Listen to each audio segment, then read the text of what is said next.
Episode की शुरुआत में हम देखते हैं कि मांता होश में आ जाता है और वो सामने फाउस्टो को देखता है।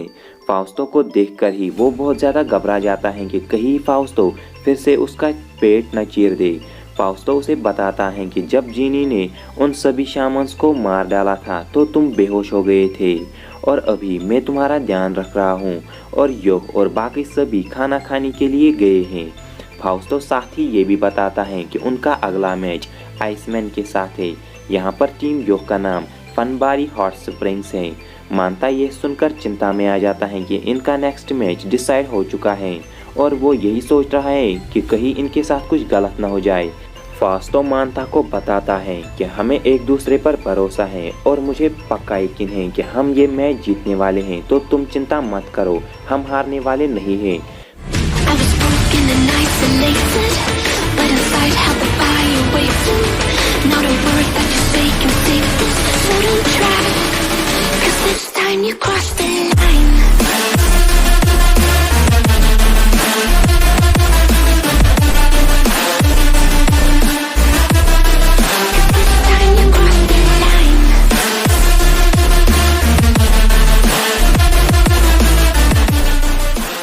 दूसरी तरफ हम देखते हैं कि योह और बाकी सभी खाना खा रहे होते हैं और कुछ ही समय बाद वहां पर रैन भी आ जाता है। उसे देखकर योह उसे बताता है कि तुम मुझे यहाँ चेयर करने आए हो, लेकिन रैन उसकी बेइज्जती मारकर कहता है कि हम तो यहाँ बस खाना खाने आए हैं। और रैन उसे कहता है कि तुम अपने मैच को लाइटली मत लो। योह उसे फिर से अपनी शांति भरी आवाज में कहता है कि मैं बस एक बार से ही अगला मैच जीतने वाला हूँ। और यह सुनकर सभी के कान खड़े हो जाते हैं। वहाँ पर जितने भी शामन्स होते हैं वो सभी योह की तरफ देखते हैं। रैन तभी गुस्से में आता है और कहता है, आखिर तुम कहना क्या चाहते हो कि तुम एक ही बार में जीतने वाले हो। तभी योह उसे बताता है कि अना ने उन्हें अल्ट्रा सेंजिरी कैट्सू सिखा दी है, जिससे उनकी टेक्निक्स और भी ज़्यादा पावरफुल बन चुकी हैं और वो ये मैच आसानी से जीतने वाले हैं। इसके बाद वो फाउस्टो के पास जाने के लिए निकल जाते हैं और ग्रू को भी अपने साथ ले जाता है।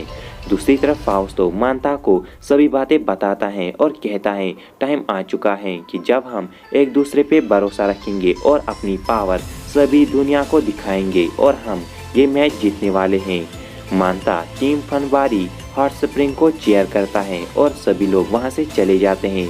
होरो भी उन्हें देख रहा होता है। तभी होरो के पीछे से एक आवाज आती है जो कि होती है आइसमैन की, यानी जो योह के अपोनेंट होने वाले हैं। वो कहते हैं, वो पागल बच्चा, वो तो प्रिलिमिनरी में ही हारने वाला था, वो हमारा मुकाबला कैसे कर पाएगा। होरो और उनके बीच में एक छोटा सा झगड़ा शुरू हो जाता है और वो सभी लोग अपनी अपनी टेक्निक्स उसे दिखाते हैं और कहते हैं हम बहुत ज़्यादा पावरफुल हैं। लेकिन तभी वहाँ पर रैन आ जाता है और वो कहता है, तुम योह को लाइटली मत लो, योह एक पावरफुल अपोनेंट है। दूसरी तरफ हम देखते हैं योह बैटल के लिए अपने कपड़े बदल रहा होता है और साथ ही हमें वहां पर नई हारुसा में और एक पैकेज भी दिखाया जाता है जो योह के दादाजी योमी ने उसके लिए भेजा होता है। इसके बाद वो अरीना में पहुंच जाते हैं जहां पर ये फाइट होने वाली है। वहीं पर रैन और अना भी आ जाती है और रैन अना से कहता है, योह इतना ज़्यादा कॉन्फिडेंट कैसे हैं। वो कह रहा था कि वो एक ही बार में जीतने वाला है। आखिर उस पैकेज में क्या था। अना उसे बताती है कि उस पैकेज में असुकारास की एक बहुत ही कीमती चीज़ थी और उसकी पावर बहुत जल्द तुम देखने वाले हो। आइसमैन का लीडर योह से कहता है कि आखिर तुम्हारा स्पिरिट अलाई एक जासूस है और क्या तुम मुझे उसके बारे में बताओगे। तभी योह उसे बताता है कि उसका स्पिरिट अलाई का नाम है अमिदामारू, जो कि एक सैमुराई है और वो हर वक्त योह को प्रोटेक्ट करता रहता है। यहाँ पर योह आप ही ज़्यादा शांत होता है और उसकी इस शांत व्यवहार को देखकर आइसमैन टीम का लीडर चिढ़ने लगता है और वो योह से कहता है कि तुम हमें हल्के में मत लो। तभी अमिदामारू बाहर आता है और कहता है, योह तुमने मेरे लिए जो भी कुछ किया है मैं वो भूला नहीं हूँ। तुमने मुझे मेरे दोस्त से मिलाया है और मुझे हारुसा में दिलवाई है और अब मेरा वक्त आ चुका है कि मैं तुम्हारा शुक्रिया अदा करूं। क्या तुम मेरे फुल पोटेंशियल को यूज़ करने के लिए तैयार हो। तभी योह हारुसामे को निकालता है और कहता है, अमिदामारू इन हारुसामे और यह एक दूसरी छोटी स्वॉर्ड निकालता है जो कि उस पैकेज में होती है और उसका नाम होता है फुत्सुनो मितामा। इन दोनों स्वॉर्ड्स का यूज करके यह एक नया ओवरसोल बनाता है जिसका नाम होता है स्पिरिट ऑफ स्वॉर्ड। यह सभी को बताता है कि 6000 सालों में आमिदामारू एक हायर स्पिरिट में इवॉल्व हो चुका है। तभी हाओ ये देखकर कहता है तो ये है योह की न्यू पावर।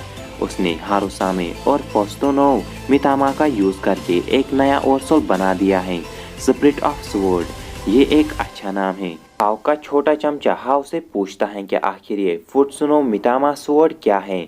हाओ उसे बताता है कि ये बेसिकली एक स्टोन स्वॉर्ड है जिसका इस्तेमाल एक स्वॉर्ड गॉड करता था।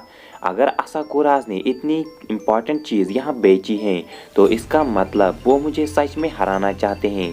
लेकिन असली सरप्राइज तो यो है जिसने इंटरमीडिएरीज के पहले 2 स्टेज इतने कम समय में कंप्लीट कर दिए हैं। यहाँ पर आइसमैन टीम का लीडर ये देखकर हैरान होता है कि आखिर ये कौन सी टेक्निक है, मैंने तो इसके बारे में पहले कभी सुना भी नहीं है। होरो ये सुनकर हैरान हो जाता है कि आमिदामारू एक हायर स्पिरिट बन चुका है। यो आमिदामारू से कहता है कि इसमें काफ़ी ज़्यादा फोरियो को खर्च हो रहा है, तुम अपने नॉर्मल फॉर्म में आ जाओ। ये देखकर होरो हैरान हो जाता है कि आखिर वो नॉर्मल फॉर्म में कैसे आ गया। आना उसे बताती है कि आमिदामारू अपनी ओल्ड फॉर्म नहीं भूला है, यानी वो ओल्ड और न्यू फॉर्म दोनों ही ले सकता है। ये देखकर रैन वहाँ से जाने लगता है। तभी होरो उसे रोकता है और कहता है अभी मैच ख़त्म नहीं हुई है, अभी तो मैच शुरू भी नहीं हुई है, तुम कहाँ जा रहे हो। और तभी वो बताता है कि मैं पहले ही जान गया हूँ कि यह मैच कौन जीतने वाला है।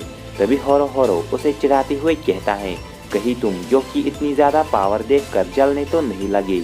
रैन गुस्से में होरो से कहता है कि अगर यो उन्हें एक बार में हरा सकता है तो मैं उनकी पूरी की पूरी टीम को बस पलक झपका के ही हरा सकता हूँ। दूसरी तरफ हम देखते हैं कि टीम फनबारी हॉट स्प्रिंग्स वर्सेस आइसमैन की मैच शुरू हो जाती है और आइसमैन टीम के तीनों मेंबर्स एक साथ अटैक करने के लिए आते हैं सबसे कमज़ोर वाले पे, जो कि उन्हें लगता है फाउस्टो। वो उसकी व्हीलचेयर तोड़ देते हैं और फाउस्टो गिरने लगता है। तभी हम देखते हैं कि फाउस्टो खड़ा हो जाता है। फाउस्टो बताता है कि जब योह अलीज़ा से लड़ा था तो उसने उसकी टांगे तोड़ दी थी, लेकिन मैंने अपनी टांगे अलीज़ा को दे दी जिससे वो चल सके, लेकिन मैंने किसी दूसरे की टांगे ले ली। तभी हमें पता चलता है कि उसने अपने डॉग का इस्तेमाल कर लिया होता है अपनी टांगों के लिए। फाउस्टो अलीज़ा से कहता है कि अब हम शुरू करते हैं। तभी अलीज़ा उससे कहती हैं फाउस्टो मैं तुम्हारे साथ कहीं भी जाने के लिए तैयार हूँ। यह देखकर मानता हैरान हो जाता है और कहता है नेक्रोमांसी से सिर्फ बोन्स को कंट्रोल किया जा सकता है, लेकिन मैंने देखा कि अलीज़ा उससे बातें कर रही है, आखिर ये कैसे पॉसिबल है। तभी हम देखते हैं कि आइसमैन अपना वाटर अटैक कर देता है। फाउस्टो अपनी डॉगी की टांगों की मदद से वहां से जंप कर देता है और यह देखकर सभी लोग हैरान होते हैं कि उसने इतनी बड़ी जंप कैसे लगाई। तभी आइसमैन टीम के 2 मेंबर्स अपना कॉम्बिनेशन अटैक करते हैं जिसका नाम होता है आइस लॉन्चर, जो कि नुकीली बर्फ होती है। तभी हम देखते हैं कि फाउस्टो अलीज़ा के सामने आ जाता है और सभी लॉन्चर्स को अपने ऊपर ले लेता है और अलीज़ा से कहता है कहीं तुम्हें दर्द तो नहीं हुआ। यह देखकर आइसमैन की पूरी टीम हैरान हो जाती है और कहने लगती है कहीं ये बेवकूफ़ तो नहीं है, उसके स्पिरिट एलाई को इससे कुछ भी नहीं होगा, आखिर उसे ये समझ में क्यों नहीं आया। तभी यो उसे बताता है कि फाउस्टो एक दूसरे टाइप का बंदा है, वो बस एलिज़ा को वापस लाने के लिए ही इस टूर्नामेंट में है। उसे देखकर आइसमैन टीम का लीडर गुस्से में आ जाता है और कहता है मुझे लगता है कि मुझे पहले योह को निपटाना होगा। ये सुनकर फाउस्टो कहता है कि तुम योह को हाथ भी नहीं लगा सकते हो, वो मेरा सेवियर है। मैं अपनी ज़िंदगी का मकसद खो चुका था, लेकिन जब योह मेरे पास आया और योह उसे कहता है हे क्या तुम आना के साथ काम करना चाहते हो, ये एक इन खोलना चाहती है, एक होटल की तरह होती है इन। तभी आना उसे बताती है कि अगर वो इंटरेस्टेड हैं तो वो उसे ट्रेन कर सकती हैं, जिससे फाउस्टो अलीज़ा के साथ रह सकता है। और ये सुनकर फाउस्टो के अंदर एक नई सी जान आ जाती है और ये तुरंत ही मान जाता है। आइसमैन टीम के 2 मेंबर्स रोने लगते हैं। फाउस्टो की इस हालत पे फाउस्टो उन्हें बताता है कि इसीलिए मुझे फनबुरी हॉट स्प्रिंग इन के प्रोपरेटर यानी मालिक को बचाना होगा। और इसके बाद वो अपना नया ओवरसोल मेफिस्टो ई बना लेता है। और यहाँ पर ये एपिसोड होता है गाइस एंड। अगर आपको एपिसोड ज़रा सा भी अच्छा लगा हो तो वीडियो को लाइक करना ना भूलना। मैं मिलता हूँ नेक्स्ट वीडियो में, तब तक के लिए सायोनारा।